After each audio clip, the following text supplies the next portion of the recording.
네, 다음은 이제 우리 오늘의 또 하이라이트인 송승환 감독님 강연 전에 제가 지난 그 송승환 감독님 전시 관련해서 한번 말씀드릴게요. 지금 왼쪽 사진 보시면 송 감독님 아주 20대 정도 때 사진인 것 같고요. 지난 6월 11일부터 22일까지 북촌에서 송승환 감독님의 인생을 관통하는 여러 가지 또 그 흘러왔던 그 생애를 정리하는 그런 전시를 펼치셨고요. 오른쪽 사진 보신 박사님께서 방문하셔서 격려하시는 모습입니다.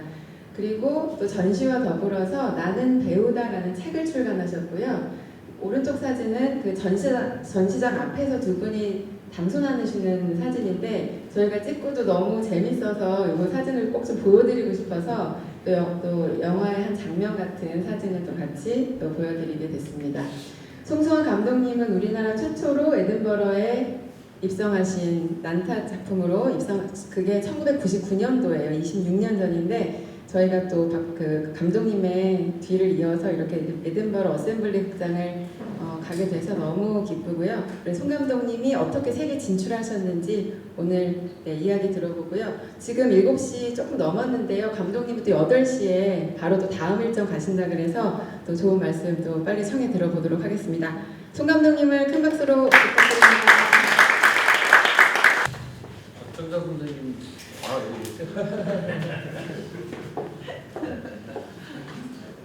난타 얘기를 하도 많이 해서 이제 다 아실 것 같긴 한데 또 밖에 또 모르시는 분도 계시고 특히 오늘은 젊은 친구들이 에든버러를 이제 간다고 하는데 그 얘기를 들으니까 제가 난타를 가지고 에든버러를 갔던 1999년도 생각도 나고 그래서 난타에 관해서 짤막하게 얘기를 드릴까 합니다.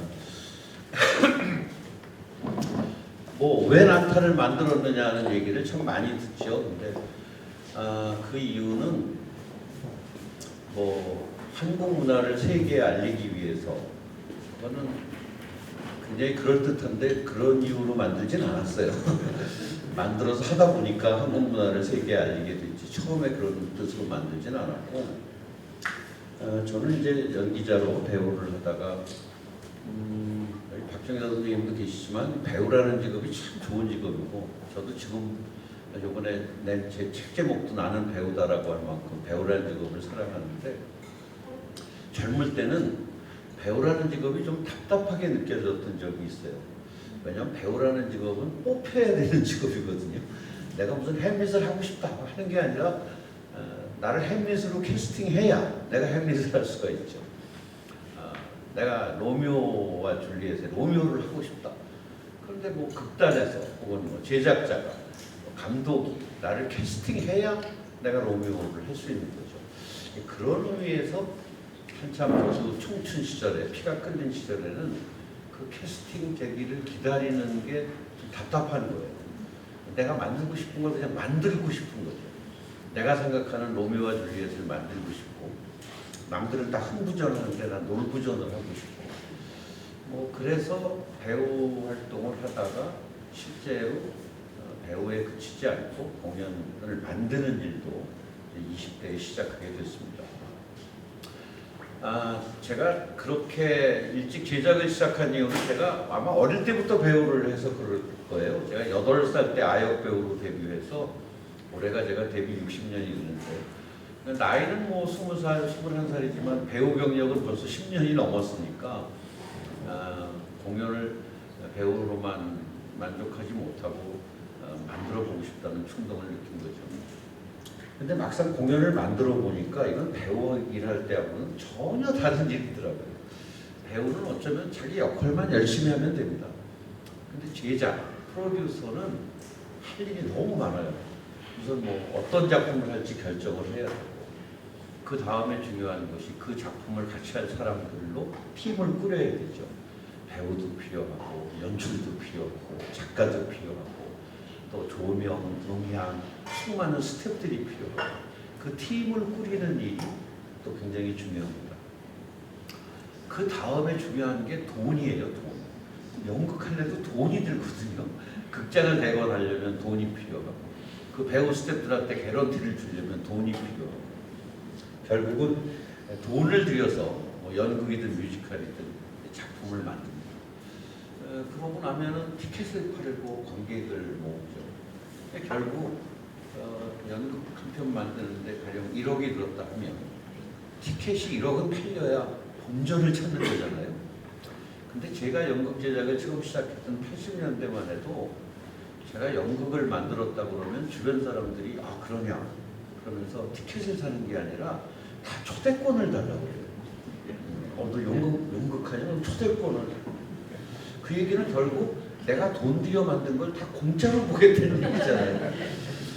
제가 하도 답답해서 내가 고깃집을 가령 오픈했다. 그럼 너희들 친구가 하는 고깃집이라고 와서 다 야, 내 친구가 고깃집 하냐? 그럼 고기를 다 공짜로 먹을 거냐 매일. 나도 연극 만드는데 돈이 든다. 극장도 빌려야 되고 조명도 빌려야 되고 음향도 빌려야 되고 의상도 만들어야 되고 무대도 만들어야 되고 배우 스태프들 개런티도 줘야 되고 내가 이 돈 들여서 만든 걸 왜 공짜로 보려고 하는가. 그때만 해도 그렇게 문화를 돈을 주고 소비한다는 의식이 우리한테 별로 없었어요. 문화는 그냥 공짜로 소비하는 거. 그래서 결국은 초대권을 뿌리지 않으면 극장이 꽉 차지 않는, 유료 티켓이 별로 많이 팔리지 않는. 그러니까 열심히 작품을 만들어도 밤낮 적자인 거죠. 1억을 들여서 연극을 만드는데 6개월, 어떤 경우는 1년, 2년 그렇게 긴 시간을 수많은 배우와 스태프들과 온 정열을 쏟아서 작품을 만들었는데 끝나고 나면 배우들은 나 좋은 연기했어 만족, 스태프들도 나 좋은 작품했어 만족할지 모르지만 제작자는 제작비는 1억 들였는데 티켓은 3천만 원어치 팔렸으면 그 다음부터 7천만 원의 빚을 갚아야 되는 거예요. 너무 힘들죠. 근데 제가 또 뮤지컬을 제작하기 시작하면서는 이거는 이제 몇 천만 원이 아니라 이제 몇 억대가 되는 거예요. 뮤지컬 한 편을 제작하려면 몇 억이 들죠. 요즘은 몇십억이 듭니다. 그런데 그게 표가 안 팔리면 몇십억의 빚을 지는 거죠. 근데 다행히 저는 제작만 한 게 아니라 텔레비전에도 출연하고 영화도 하고 그래서 또 빚지면 또 열심히 텔레비전 1일 연속곡 출연해서 벌어가지고 빚 갚고 그러다가 또 CF라도 하나 들어오면 그 목돈 가지고 또 제작하고 그러다 제가 이거는 이렇게는 평생 못하겠다는 생각이 들었어요. 어떻게든 공연이라는 것도 하나의 상품이죠. 왜냐하면 티켓을 파니까요. 여러분 공연이라는 상품을 보기 위해서 5만 원, 요즘 뮤지컬은 뭐 15만 원, 20만 원씩 지불하잖아요. 공연도 하나의 상품이죠. 그렇다면 어떻게든 수익 구조가 날 수 있는 제작을 해야겠다. 곰곰이 생각한 끝에 방법은 결국은 시장이 큰 곳으로 가야 되는 거죠. 한국에서는 공연을 하면 80년대, 90년대는 서울에서 길어야 한 달, 그리고 지방은 대구 가서 이틀, 부산 가서 이틀, 광주 가서 이틀, 대전 가서 이틀, 그러면 이제 더 이상 공연할 곳이 없어요. 왜 지방 가서 이틀밖에 안 하느냐? 이틀 이상 해봐야 표가 안 팔리니까. 토요일, 일요일 이틀 하면 끝이니까. 이 공연을 가지고 서울, 대전, 광주, 부산으로 끝날 게 아니라 이 공연을 가지고 도쿄를 가고 베이징을 가고 파리를 가고 로마를 가고 뉴욕을 갈 수 있으면 얼마나 좋을까. 이미 다 만들어 놓은 공연으로 계속 티켓을 팔 수 있는 전 세계에 얼마나 많은 극장이 있는데 그 극장들을 돌아다니면서 공연을 하면 이렇게 밤낮 적자가 나는 구조는 피할 수 있지 않을까. 근데 사실 저는 제작자의 입장에서 어떻게든 공연을 통해서 수익을 내는 방법을 찾다 보니까 결국은 세계 시장으로 가야겠다라는 그런 생각을 하게 된 거죠. 뭐 자료는 뭐 큰 의미는 없습니다만 어쨌든 굉장히 시장 조건이 안 좋은 상태에서 이제 해외 시장으로 나가야겠다는 생각을 한 거고요. 그런데 세계 시장으로 우리 공연을 가지고 나간다 생각하니까 첫 번째 장벽이 언어였어요. 박정사 선생님이 너무너무 연기를 잘하시는데 박전자 선생님이 뉴욕에 가서 한국말로 연기를 하시면 우리 교포들은 다들 감동하겠지만 미국 애들은 못 알아듣는단 말이에요. 한국말을. 북경에 가도 마찬가지고 동경에 가도 마찬가지죠. 결국 스토리를 전달하고 그 스토리를 통해서 관객한테 기쁨을 주고 감동을 주는 이 연극의 형태에서 대사라는 것, 언어라는 것이 굉장히 중요한데 안타깝게도 전 세계에서 한국말을 하고 한국말을 알아듣는 사람은 한국 사람밖에 없습니다. 요즘 K-팝 덕택에 전 세계 사람들이 한국말을 많이 알기 시작했다고 하지만 그래도 뭐 우리 말로 하는 연극을 다 이해할 정도의 수준은 아니죠. 그렇다면 이 언어를 어떻게 해결하느냐? 그게 첫 번째 장벽이었어요. 그래서 고민 끝에 생각한 것이 그러면 언어가 없는 연극을 만들자는 거였습니다. 물론 언어가 중요하긴 하지만 배우에게 언어만 있는 건 아니죠. 몸짓이 있고 표정이 있고 그리고 무대 위에는 무대 미술이 있고 조명이 있고 음향이 있고 음악이 있고 대사 하나만 뺀다 한들 스토리가 전달 안 될 리도 없고 그 무대의 감동이 약해지지도 않을 거라고 저는 생각했어요. 그리고 저는 80년대 뉴욕에서 몇 년 살면서 이런 비언어 연극들을 많이 본 경험이 있었습니다. 그래서 언어가 없는 공연을 만들자. 이게 난타를 만들게 된 첫 번째 시작이었습니다. 두 번째는 그래도 외국에 나가서 경쟁력을 갖기 위해서는 뭐가 필요할까? 뭐 저보다 돈이 많은 제작비가 풍부한 미국이나 또 영국의 프로듀서들도 나보다 못한 게 뭘까? 그 친구들이 나보다 자본은 풍부하겠지만 나만큼 동양을 잘 알진 못할 거고 나만큼 한국을 잘 알진 못할 테니까 그런 한국적이고 동양적인 소재의 독특함으로 나의 자본의 한계 그걸 극복해보자. 그래서 찾은 것이 바로 사물놀이였습니다. 이 사물놀이를 이용해서 언어가 없는 연극을 만들자. 그리고 세계 시장에 진출을 해보자. 이게 제가 난타를 만들게 된 그런 동기였습니다. 그래서 난타를 1997년 10월 10일 호아마토홀에서 초연을 했는데 그거 초연할 때도 극장 빌리는 것도 힘들었어요. 그 호아마토홀을 빌리려면 뭐 박정자 선생님, 손숙 선생님, 혹은 윤석화, 유인촌 뭐 이 정도 배우, 연극계 스타가 있어야 빌려주는데 난타 출연 배우 중에 이름이 알려진 배우가 하나도 없는 무명의 배우들이죠. 호아마토홀에서 저한테 대본을 보여달라. 제가 대본이 없다. 그랬더니 대본이 없는 연극을 하느냐고. 그래서 사물놀이를 가지고 만든 연극이다. 그거 가지고 우리가 어떻게 극장을 대본하느냐. 뭘 믿고 대본해요. 그래서 호아마토홀 관계자들을 제가 우리 극단 연습실에 데리고 와서 난타 연습 과정을 다 보여줬어요. 이렇게 표현을 합니다. 그랬더니 호아마토홀 관계자들이 고개를 끄덕끄덕하면서 대관을 해줬습니다. 그래서 한 달을 대관해서 호아마토홀에서 막을 올렸는데 뭐 유명한 배우도 없지 스토리가 있는 것도 아니지 무슨 세익스피어처럼 유명한 작가의 작품도 아니지 그러니까 뭐 표가 팔릴 리가 없죠. 한 처음 일주일 동안은 기자들 그리고 연극 관계자들을 제가 초청하고 그 당시에 PC통신이라는 게 생겼어요. 지금 인터넷의 전신이죠. PC통신 그러면 왠지 고구려 때 얘기하는 것 같잖아요. 그 당시 인터넷이 시작된 PC통신 거기에 연극 동아리들이 있었어요. 여러분 혹시 기억나실지 모르겠어요. 하이텔, 유니텔 이런 게 있었습니다. 그 PC통신의 연극 동아리들을 제가 초청해서 난타를 보여줬죠. 그런데 이 친구들이 정말 난타를 보고 그 당시 인터넷의 초기 그 PC통신을 통해서 한국의 새로운 공연이 탄생했다. 이거 정말 대박이다.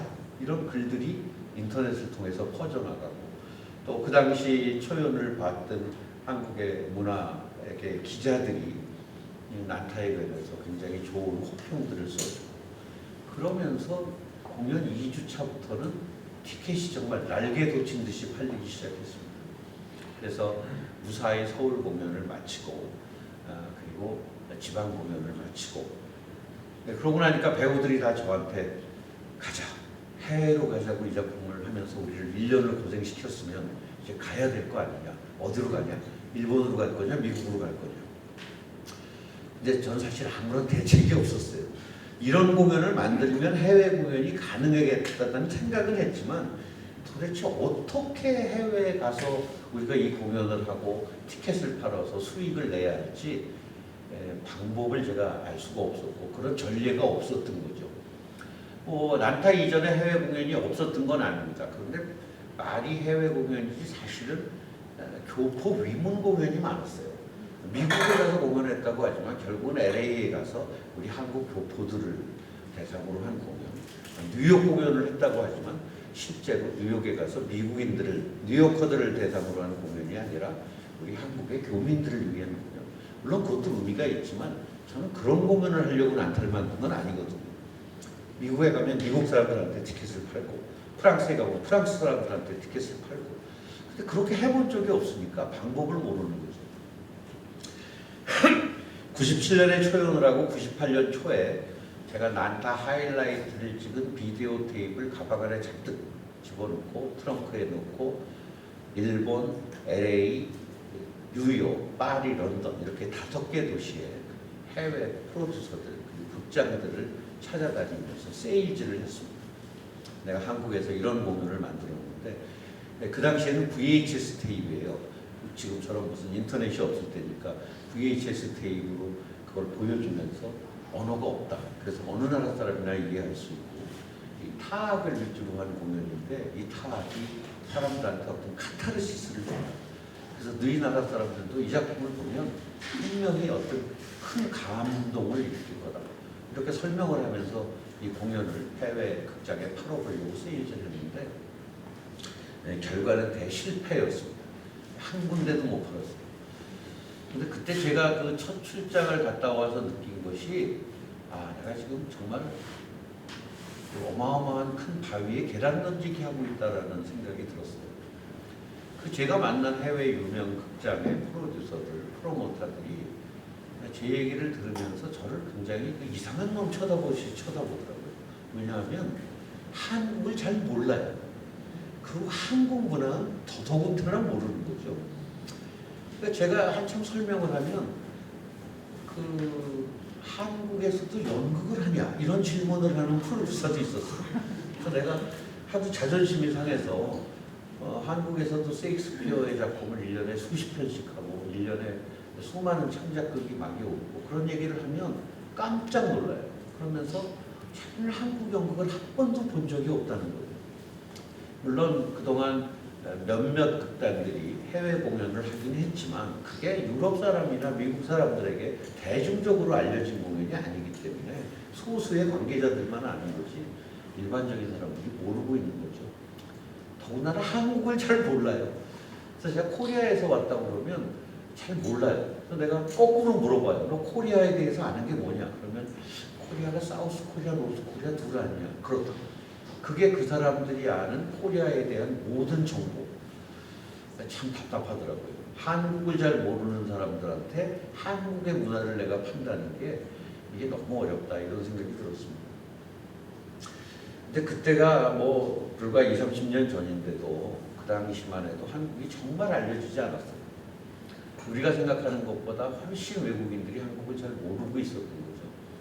그때 제가 런던에 가서 런던에 LG 해외 담당하는 이사님을 만난 적이 있는데 제가 그런 답답함을 얘기하니까 그 LG 이사님이 저한테 그런 얘기를 하시더라고요. 자기네 LG TV가 처음으로 평면 TV를 개발해서 지금은 흔하지만 그 당시에는 평면 벽걸이 TV를 LG가 처음 개발해서 드디어 유럽에 수출을 하기 시작하고 런던의 헤로츠 백화점이라는 아주 고급 백화점에 처음으로 LG 매장을 오픈하고 TV를 팔기 시작했대요. 그래서 사실 그때만 해도 TV 하면 소니, 파나소닉이 전 세계를 휩쓸 때입니다.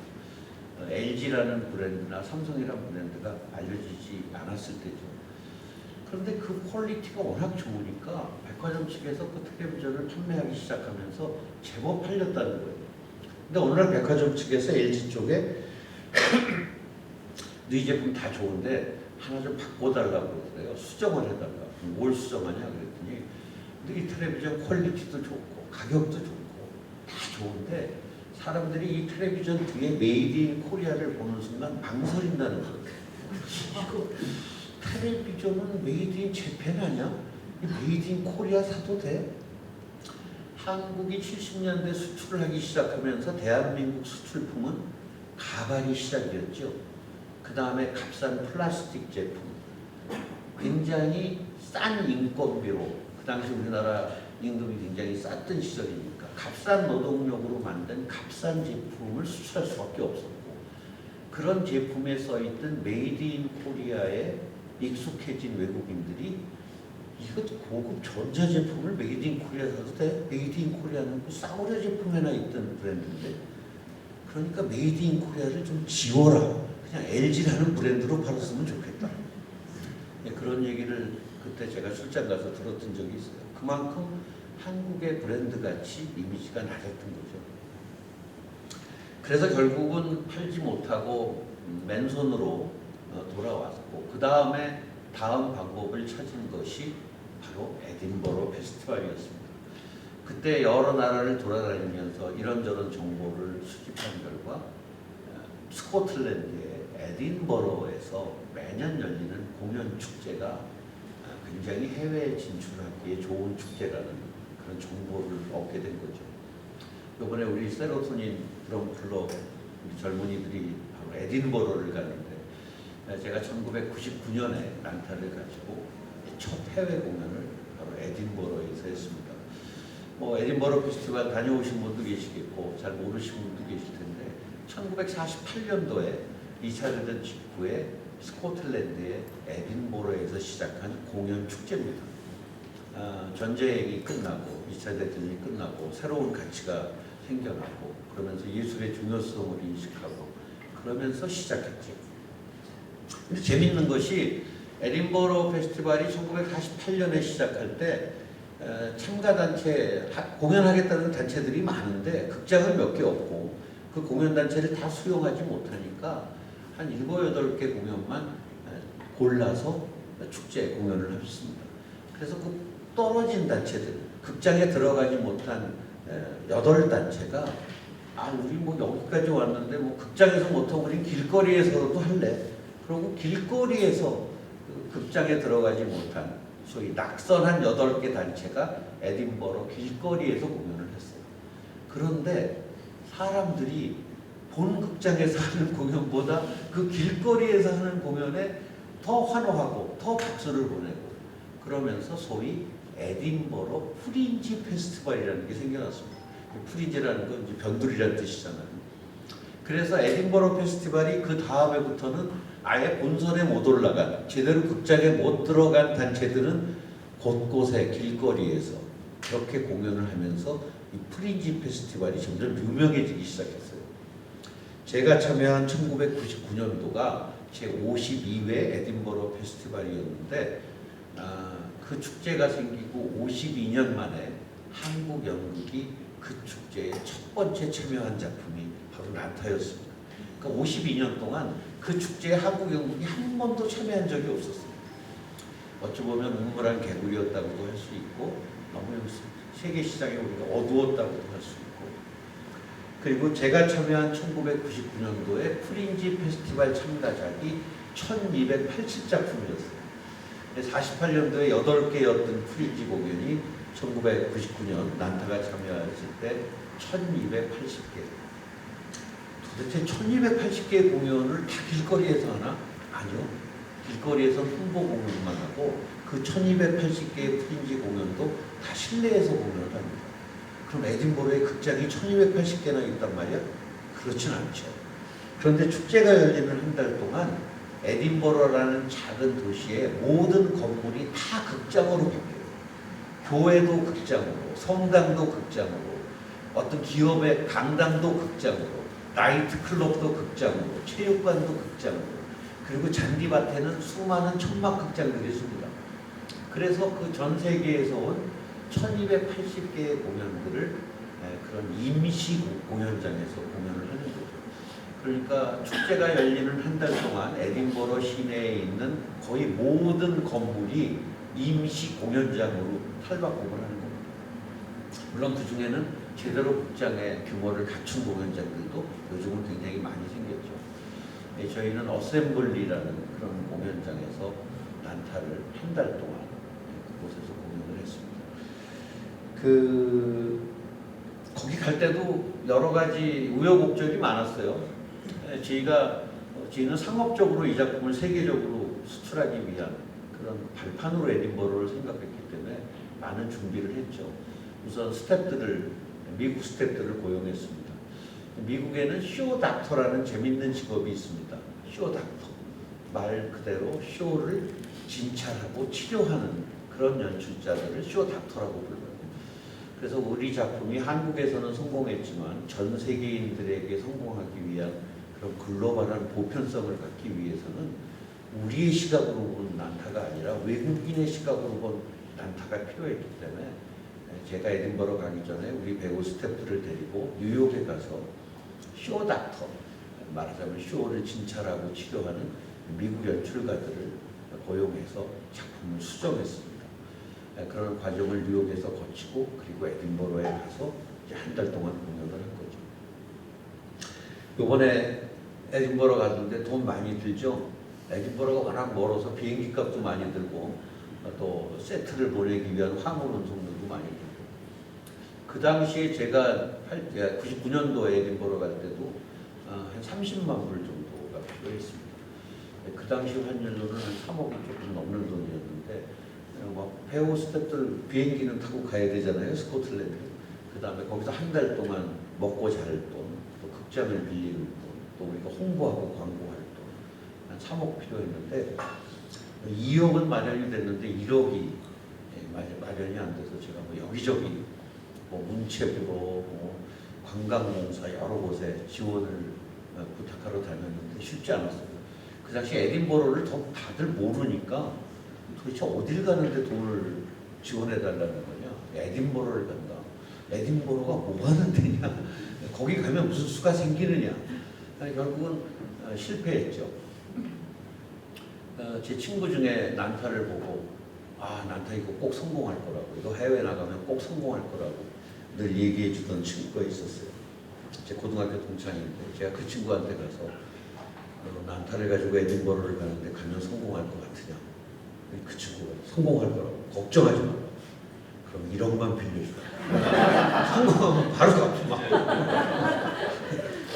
그 친구도 그냥 직장 생활하는 친구였어요. 그래서 그 친구가 결국 저한테 자기 집을 담보로 은행에서 돈을 빌리고 저한테 1억을 빌려줬어요. 전 그때 전세 살고 있어서 담보할 게 없었어요. 그 친구가 자기 집 담보로 1억을 저한테 빌려주면서 제 손 꼭 붙잡고 부탁한 말이 있어요. 저는 너 가서 꼭 성공해라 그 얘기할 줄 알았는데 그 친구가 간곡하게 부탁한 말은 우리 마누라한테 절대로 얘기하면 안 된다. 그 친구 마누라 몰래 친구 집을 담보로 잡고 1억을 빌리고 그렇게 해서 3억을 마련해서 에딘버러를 간 거죠. 난타를 그동안 99년 그 에딘버러 이후 지금까지 초연 이후로 28년째 공연하고 있습니다. 그런데 그 중에서 가장 제가 가슴 벅찼던 공연 하나를 꼽으라면 에딘버러에서의 첫날 첫 공연이었어요. 그동안 국내에서는 공연을 했지만 해외에서 외국인들을 대상으로 아시아 사람도 거의 없이 유럽, 미국 사람들이 대부분인 그 에딘버러에서 과연 난타를 보는 관객들의 반응이 어떨 것인지 저는 그게 너무 궁금한 거죠. 첫날 첫 공연에 저는 극장 맨 뒤 벽에 기대에 서서 난타 공연을 봤는데 관객의 반응을 보기 위해서 한국에서 공연할 때보다 더 많은 부분에서 웃음이 터져나오고 박수가 터져나오고 공연이 끝나자 전 관객이 일어나서 거의 5분, 10분 동안 기립박수를 보냈습니다. 그때 저는 정말 저도 모르게 울음이 그냥 눈물이 그냥 줄줄 나오더라고요. 너무 가슴 벅찼던 그런 시간이었고 제가 평생 잊을 수 없는 공연이었고 그 이후 난타는 에딘버러에서 한 달 공연 동안 해외 공연 여러 계약이 체결이 됐습니다. 첫 번째 올랜도에 있는 디즈니 월드 아메리칸 가든 시아터와 계약이 체결이 됐고 일본의 프로막스라는 회사와 도쿄, 오사카, 나고야 공연이 체결이 됐고 그 이후 끊임없이 해외 공연을 지금까지 이어오고 있죠. 난타는 지금까지 전 세계 61개국에서 공연했고요. 도시수로는 전 세계 326개 도시에서 공연을 했습니다. 지난달에도 난타는 쿠웨이트에서 공연을 했고 지금 대만에서 공연을 하고 있고 다음 달에는 두 척의 크루즈에서 8주, 7주 동안 또 전 세계를 돌면서 공연을 합니다. 그렇게 지금의 난타가 있기까지 첫 시작이 바로 에딘버러였습니다. 그래서 저는 이번에 세로토닌 드럼 클럽이 에딘버러를 가신다는데 굉장히 가슴이 벅차요. 여러분들도 에딘버러에 가서 좋은 공연을 선보이고 또 그때와는 K-칼처, 한국 공연을 대하는 태도가 너무 달라졌거든요. 요즘은 이제 한국 공연이라고 하면 멀리서도 일부러 보러 찾아옵니다. 그리고 한국 공연이라고 하면 한국하고 관심을 갖는 사람들이 제가 난타를 시작했던 28년 전에 비해서는 놀랄 만큼 변화가 생겼죠. 그런 의미에서 많은 좋은 반응을 얻을 거라고 생각합니다. 난타는 여러 가지 기록을 세웠습니다. 1997년 초연을 했고 99년도에 에딘버러에서 첫 해외 공연을 했고 그 이후 제 꿈은 브로드웨이에서 난타를 올리는 거였는데 이제 2003년도에 드디어 브로드웨이 뉴 빅토리 극장에서 난타를 공연했고 그 이후로는 오프 브로드웨이의 미네탈 레인에서 뉴욕에서 난타를 또 1년 6개월 동안 공연하는 그런 성과를 얻었고요. 한국 최초로 2000년에 난타 전용 극장을 만들었죠. 1년 365일 난타만 하는 극장.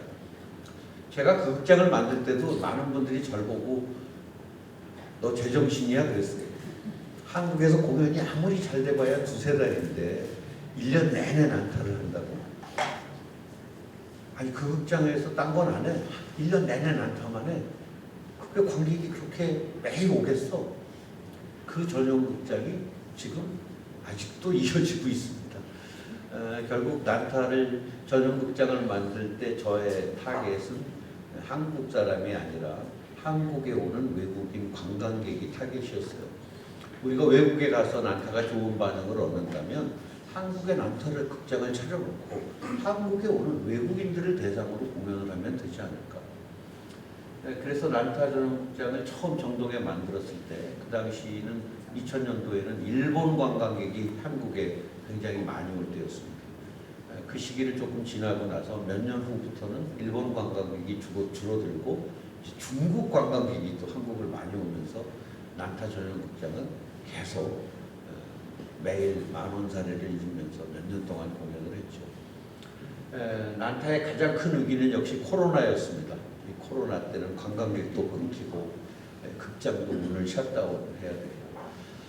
그런데 다행히 코로나 3년이 끝나고 다시 관광객이 빠른 속도로 한국에 들어오기 시작하고 지금은 이제 관광객 패턴이 완전히 바뀌었어요. 옛날에 명동에 나가면 중국말밖에 안 들렸죠.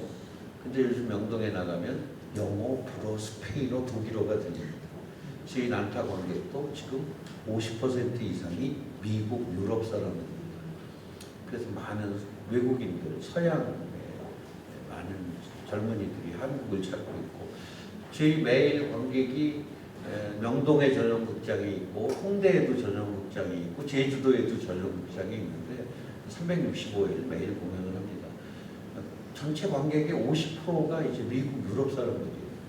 그리고 약 20%가 동남아 관광객들 그리고 10%가 일본 사람들.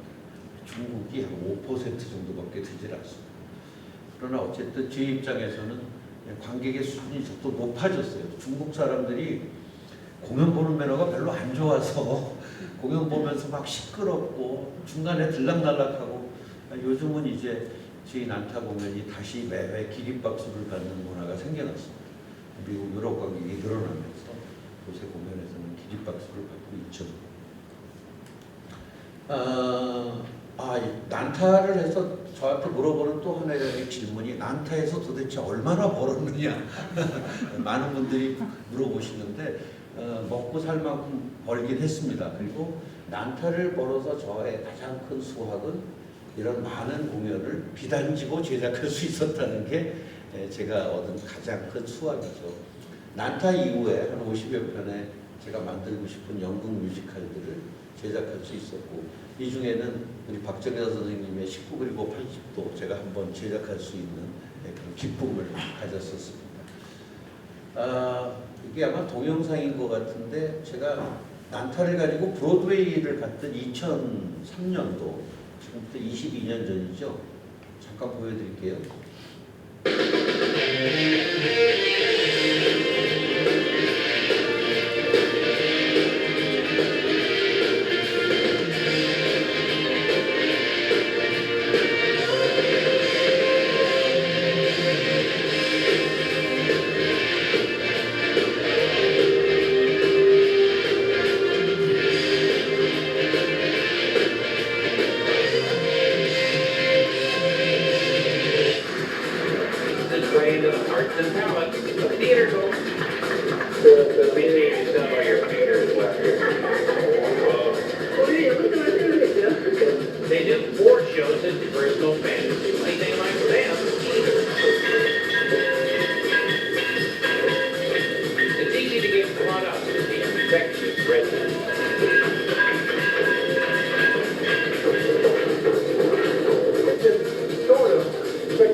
에딘버러 페스티벌이 정말 그 위력이 대단하다고 제가 느꼈던 건 바로 이 극장이, 지금 보신 2003년도에 뉴욕에서 공연한 뉴 빅토리 극장이 브로드웨이 42번가에 있는 아주 좋은 위치에 있는 좋은 극장입니다. 제가 브로드웨이의 난타를 공연하고 싶어서 여러 극장을 컨택을 했는데, 이 뉴 빅토리 극장이 제가 가장 공연하고 싶은 그런 극장이었어요. 그 뉴 빅토리 극장에 저희가 난타를 공연하고 싶다라고 제안을 냈는데, 이 극장 예술 감독이 바로 단번에 오케이, 올 가을 시즌 이 극장 오픈작으로 난타를 하자라고 결정을 내려준 거예요. 그래서 내가 너무 고맙기도 하고 좋아서, 아니 어떻게 이렇게 빨리 결정을 했느냐라고 물어봤어요. 그랬더니 자기가 몇 년 전에 에딘버러에서 난타를 봤다는 거예요. 그리고 언젠가 자기가 브로드웨이 극장의 예술 감독이 되면 저 작품을 한번 공연해야지라고 생각했었는데 마침 네가 제안을 해줬다. 그래서 자기는 망설일 것 없이 이번 시즌 오픈작으로 네 난타를 택했다, 이렇게 얘기를 하더라고요. 그러니까 2003년도에 우리가 브로드웨이를 갔을 때 그 극장의 예술 감독이 4년 전 에딘버러에서 난타를 봤던 그 기억을 갖고 있어서 쉽게 브로드웨이에 우리가 입성을 할 수 있었던 거죠. 그 에딘버러는 단순한 공연 축제가 아니라 공연을 사고 파는 일종의 마켓 역할을 하는 시장입니다. 시장. 여러분 칸느 영화제를 잘 아시죠? 칸 영화제. 칸느 영화제는 물론 거기에 뭐 작품상도 또 뭐 나무주연상, 여우주연상 이 시상식이 굉장히 화제지만 실제로 칸느를 가면 그 칸느 영화제가 열리는 약 열흘 동안 칸느 해변에 있는 그 많은 호텔방들이 다 영화사 자기 영화를 팔기 위한 쇼케이스를 하는 매장으로 바뀌죠. 그래서 전 세계 영화인들이 와서 자기 영화를 팔고 다른 나라 영화를 사는 일종의 마켓 역할을 하는 것이 칸느 영화제입니다. 그 영화제의 실제 목표는 세계적인 영화 시장, 영화를 사고 파는 시장의 역할을 하는 겁니다. 그 중에 하나가 시상식인 거죠. 에딘버러 페스티벌도 바로 그런 역할을 해요. 1280개, 제가 99년 에딘버러 갔을 때 1280개의 프린지 공연장이 있었는데 그 1280보다 훨씬 많은 수의 전 세계 극장의 예술 감독들, 프로듀서들이 공연을 보고 너 이 작품 마음에 든다. 우리 극장에서 공연하자. 공연료가 얼마면 되겠느냐. 이런 거래가 이루어지는 일종의 공연을 사고 파는 마켓의 역할을 하는 겁니다. 제가 재작년에도 에딘버러를 갔다 왔는데 코로나 이후에 이제 다시 코로나 때 에딘버러도 잠깐 스톱했었죠. 코로나가 끝나고 에딘버러가 다시 축제를 시작하면서 재작년 제가 갔을 때 프린지 참가 작품이 3,300작품이었어요. 아마 올해도 한 3,500개 정도의 그런 프린지 작품들이 전 세계에서 올 겁니다. 그런데 이번에 우리 세로토닌 팀들이 그 3,500개의 팀들과 말하자면 어찌 보면 또 경쟁을 하는 걸 수도 있어요. 여러분들의 그동안 갈고 닦은 실력으로 멋진 공연을 보여주시기를 바랍니다. 저는 난타가 이렇게 롱런하고 있는 28년째 매일 저녁 공연을 하는데도 계속 관객이 있는 이유 중에 하나는 언어가 없다는 것이 가장 주요했습니다. 그래서 전 세계 사람들이 와서 아무런 부담 없이 공연을 볼 수 있다는 거죠. 또 제 작품은 코미디에 플롯을 갖고 있습니다. 코미디는 전 세계 사람들이 좋아해요. 누구나 다 웃고 즐길 수 있는 그런 공연을 좋아합니다. 또 관객 참여형 공연이죠.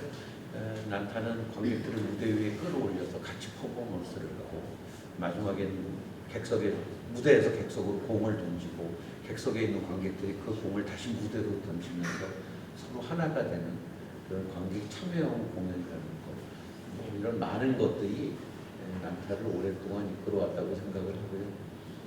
2003년에 제가 브로드웨이를 간 것이 결코 우연은 또 아니었던 것 같아요. 아까 영상 보시면은 저희가 미국 ABC, CBS, MBC TV의 토크쇼에 출연했던 그 영상들이 잠깐씩 보이는데 2003년도만 해도 한류라는 말이 아직 생겨나지 않았대요. K-팝, K-칼처라는 말이 있기 전에 난타는 이미 뉴욕 한복판에 3대 메이저라고 할 수 있는 ABC, CBC, MBC에 다 출연을 하고 그곳 언론으로부터 극찬을 받았고 뉴욕타임즈로부터 평을 받았죠. 그 2003년도가 왜 의미가 있느냐면 2002년도에 대한민국에서 큰 사건이 있었습니다. 바로 월드컵이었습니다.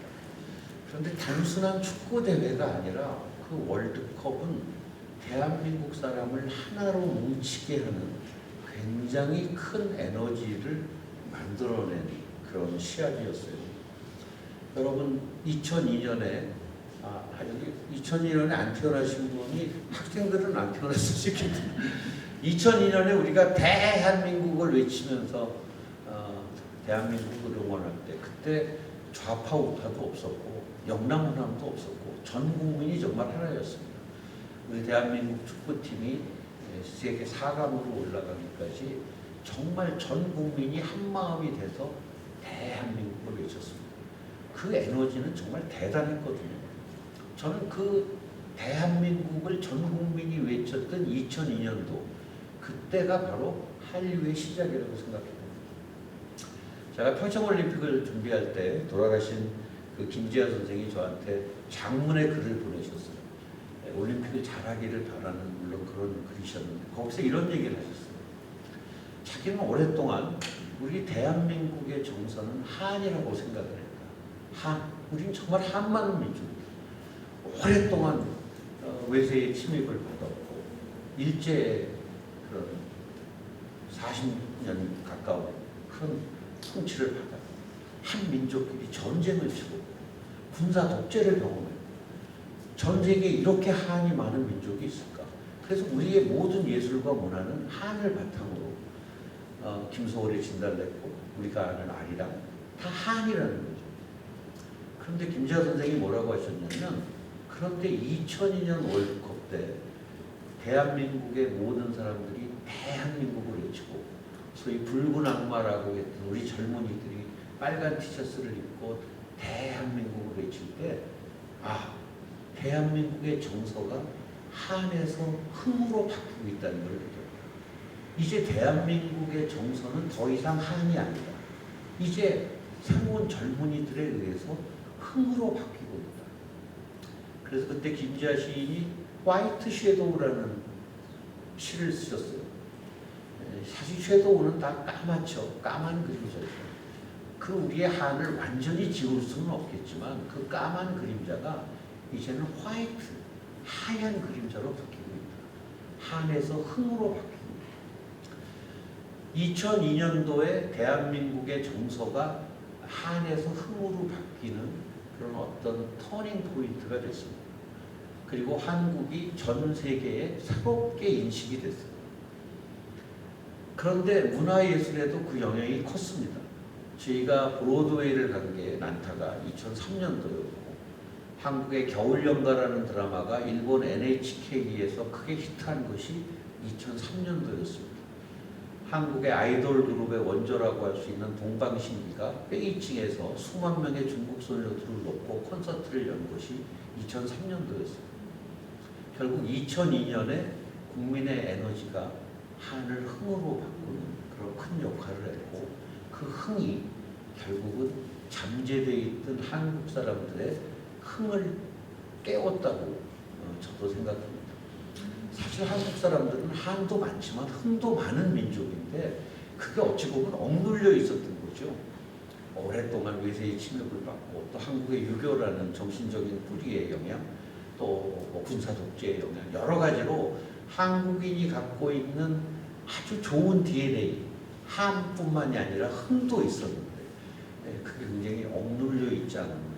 그것이 2002년 대한민국을 외치면서 전 국민이 하나가 됐을 때 그 흥이 살아나기 시작했고 그 흥을 바탕으로 한국의 엔터테인먼트가 세계로 뻗어나기 시작한 거죠. 저는 그래서 이 K 콘텐츠가 그렇게 쉽게 유행으로 끝나고 멈추지 않을 거라고 생각합니다.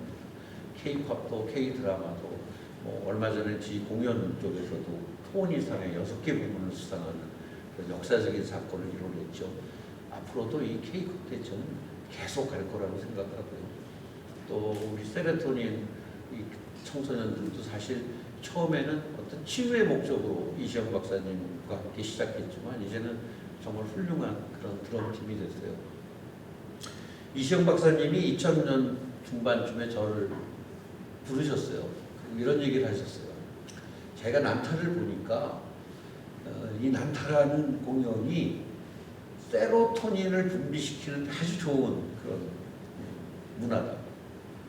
세로토닌에 대해서 그때 이시영 박사님이 연구하시면서 저한테 하신 얘기가 이제 우리 한국 사람들이 아드레날린 같은 그런 흥분의 호르몬이 아닌 세로토닌 같은 행복해지는 그런 호르몬이 나와야 될 시기가 됐다.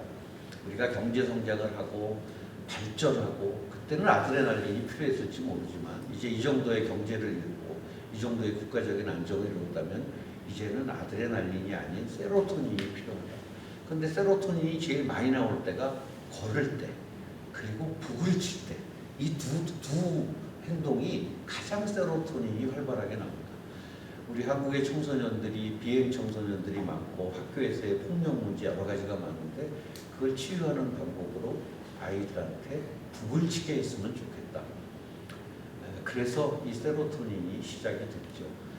저는 뭐 그렇게 큰 일을 하지는 못했고 큰 도움은 못 드렸지만 전국의 청소년들이 처음 드럼을 배울 때 지 난타의 악보를 제가 다 프린트하고 또 지 난타 배우들이 동영상을 찍어서 초기에 세로토닌 드럼 클럽에 북을 치는 아이들한테 제가 무료로 배포를 했고 또 지방의 청소년들이 서울에 올라오면 지 극장에 무료로 초대해서 난타를 보여주고 그렇게 미약하나마 조금 힘을 드렸는데 이제 이렇게 훌륭한 예술단이 돼서 에딘버러까지 간다니까 정말 기쁜 마음 가서 좋은 성과가 있기를 바라겠습니다.